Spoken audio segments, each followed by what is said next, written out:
Aujourd'hui, donc, on était réunis en présence de différents experts qui ont évoqué les trois thèmes majeurs de cette conférence débat, qui étaient les causes de l'addiction à l'alcool, l'histoire de chaque personne, la pathologie en elle-même et les thérapies adaptées. Et troisième chapitre, comment pouvoir aider les personnes chez elles dans un premier temps, jusqu'à l'accompagnement en institution.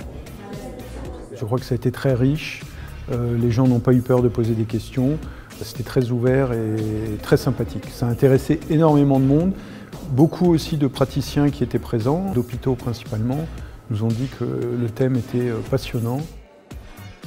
Quelqu'un qui est dépendant de l'alcool ne doit pas arrêter brutalement l'alcool, ça doit être fait au moins sous surveillance médicale. Pourquoi? Parce que quand on arrête brutalement l'alcool et qu'on est dépendant, on a parfois une dépendance psychique, mais on a souvent associé par certaines fois une dépendance physique.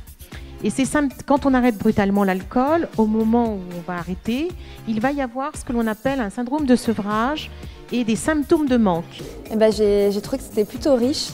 Parce que du coup, c'est vrai qu'il y avait la vision médicale, mais il y avait aussi la vision un peu psychologique, la vision un peu peut-être sociale à mon niveau, et une vision aussi des personnes qui sont, comme je dis, en première ligne au front, les aides à domicile.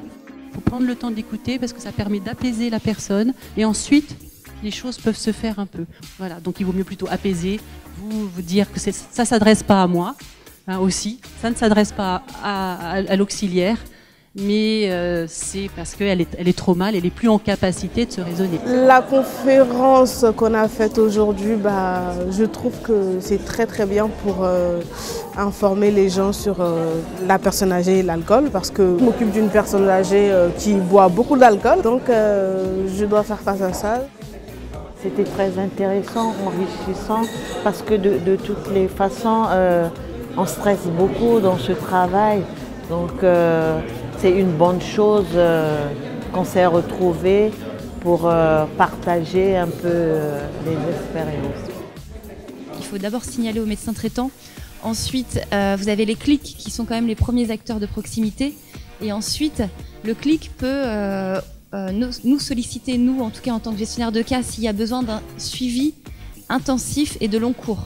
Je trouve que les échanges étaient très vivants en fait, parce que c'était interactif. On n'a pas juste sorti nos cours ou nos savoirs, nos expériences. On a vraiment échangé sur les expériences de chacun dans la salle.